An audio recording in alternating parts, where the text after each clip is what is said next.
Perjuangan kami akan kami terus berjuang DPR RI, terus berjuang menyuarakannya sampai titik darah penghabisan.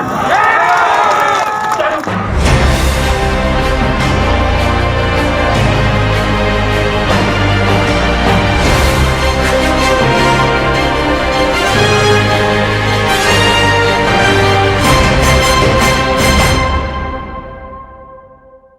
Baik, Assalamualaikum warahmatullahi wabarakatuh.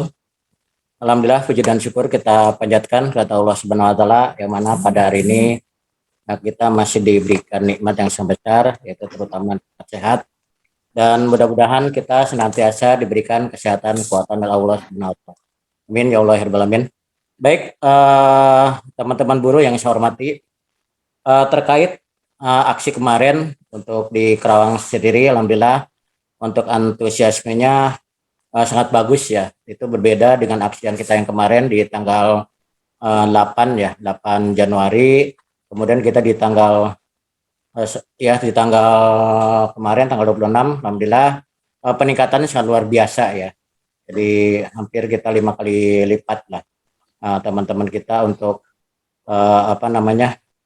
mengadakan aksi ya. Karena tahu sendiri ini adalah pemerintah itu rupanya salah penafsiran menurut pendapat saya, karena kita tahu sendiri bahwa sesuai dengan putusan MK di tanggal 20 November bahwa untuk Undang-Undang Cipta Kerja 11 2020 adalah inkonstitusional bersyarat ya, artinya bahwa yang harus kita perbaiki adalah syarat-syarat pembentukan undang-undangnya, karena kan jelas undang-undang itu adalah cacat formal ya. Tapi kenyataannya pemerintah itu tetap memaksakan dengan sistemen, tentunya dari teman Erlangga Hartarto dan lain sebagainya, bahwa untuk 2 tahun ke depan ini Undang-Undang 11 2020 masih berlaku. Padahal kan ini salah. Yang nama konstitusional bersyarat ya harusnya tidak berlaku, apalagi dengan amar putusan poin 7.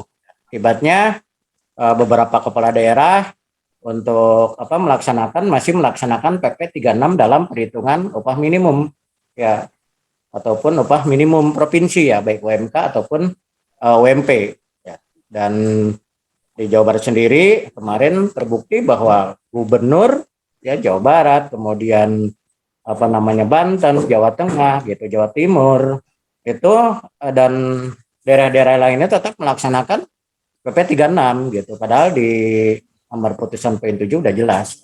Wah, untuk yang menyangkut publik ya ataupun itu bahwa harus ditangguhkan. Nah, dalam artinya bahwa PP 35 atau PP 6 itu harusnya ditangguhkan gitu. Maksimal 2 tahun.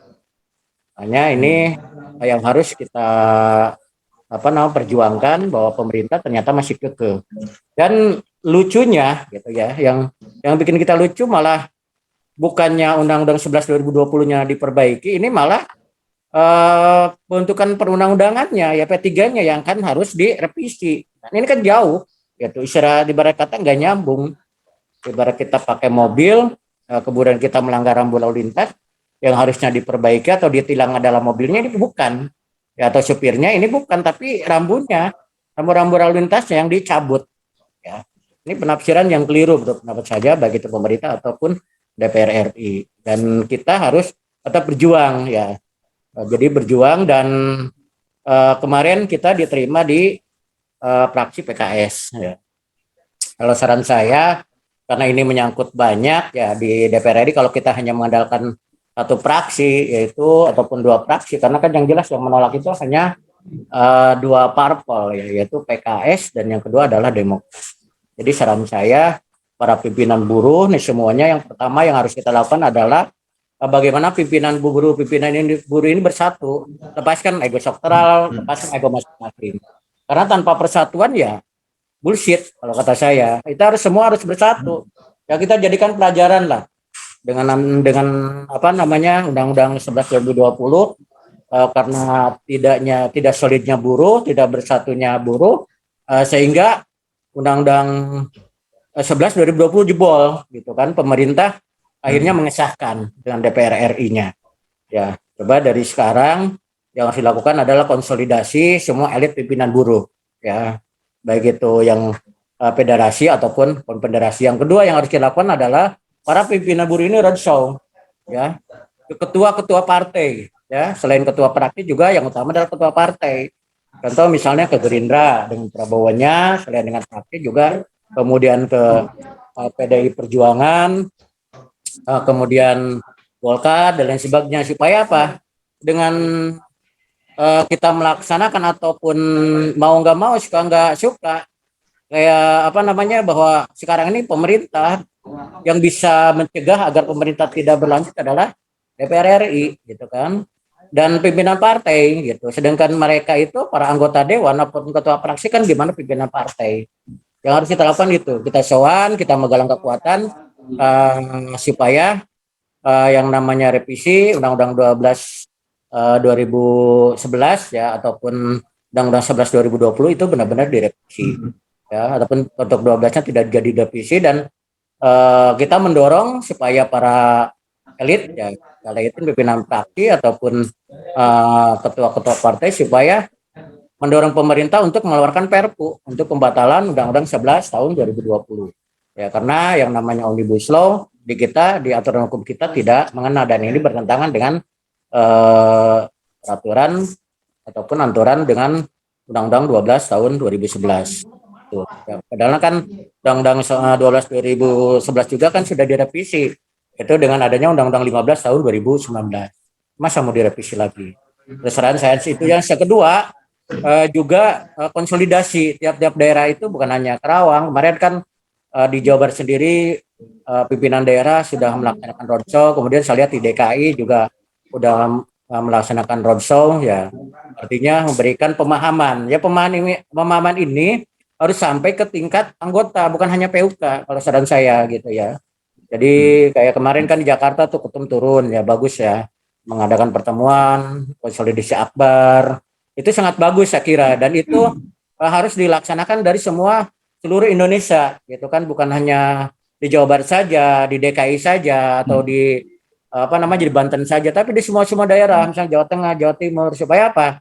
Supaya buruh itu tahu, buruh itu ngerti, gitu, bahwa yang namanya Undang-Undang 11 2020 itu benar-benar merugikan karena degradasi di situ, degradasi kesejahteraan dan lain sebagainya. Karena pemerintah maunya kan yang pertama kan mereka itu upah itu akan menuju upah tunggal. Ya, gimana caranya upah murah dengan dasar kan dengan alibi adalah investasi. Padahal kan mereka ingin menciptakan upah murah, kemudian status kerja, kemudian kan PHK dipermudah, pesangon dikurangi, kemudian sanksi hukum dihilangkan.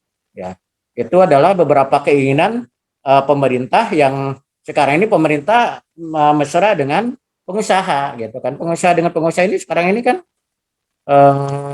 mesra sekali. Akibat perselingkuhannya lahirlah Undang-Undang 11 2020. Jadi saran saya yang pertama untuk para pimpinan, kita galang kekuatan, ya, mempersatukan, dimotori mungkin bisa dari LEM, kita datang ke Riden, gitu, pimpinan SPMI, kemudian pimpinan apa di SPSI sendiri, ya, Andi Gani dan lain sebagainya, coba menyamakan visi, menyamakan misi, bagaimana caranya untuk kesejahteraan buruh. Terus yang kedua, setelah di kitanya kuat, di kitanya bersatu, yang kedua adalah coba melaksanakan roadshow ataupun audiensi dengan para pimpinan fraksi ataupun para pimpinan partai. Karena kan mereka itu kan para pekerja partai yang ada di DPR RI, gimana pimpinan ataupun fraksi yang ada di situ.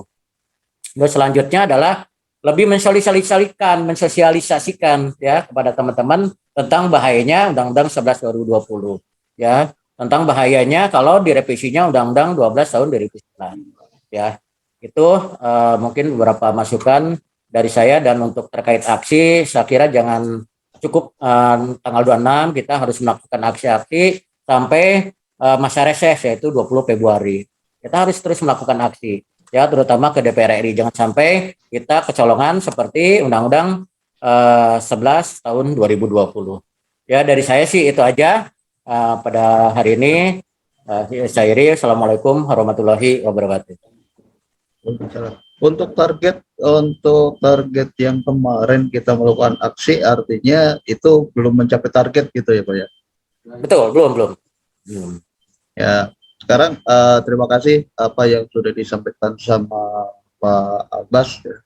Mungkin untuk closing statement dari Pak Abbas mengajak teman-teman buruh nih yang mungkin masih belum terbuka atau mungkin belum paham tentang bahayanya undang-undang Omnibus Law. Kami minta untuk closing statement dari Pak Abbas. Silakan. Ya, makanya pada hari ini saya mengajak seluruh elemen buruh ya yang ada di seluruh Indonesia ya khususnya yang ada di DKI, Jabar, Banten untuk yuk ayo kita bersatu untuk melakukan aksi yang lebih besar lagi karena bahaya di depan mata sangat tampak ya. Jadi terus yang kedua ini demi untuk anak cucu kita. Kalau nggak sekarang kapan lagi? Yuk kita bersama-sama kita berjuang tapi pantang pulang sebelum kita menang. Terima kasih. Assalamualaikum warahmatullahi wabarakatuh. Waalaikumsalam. Terima kasih.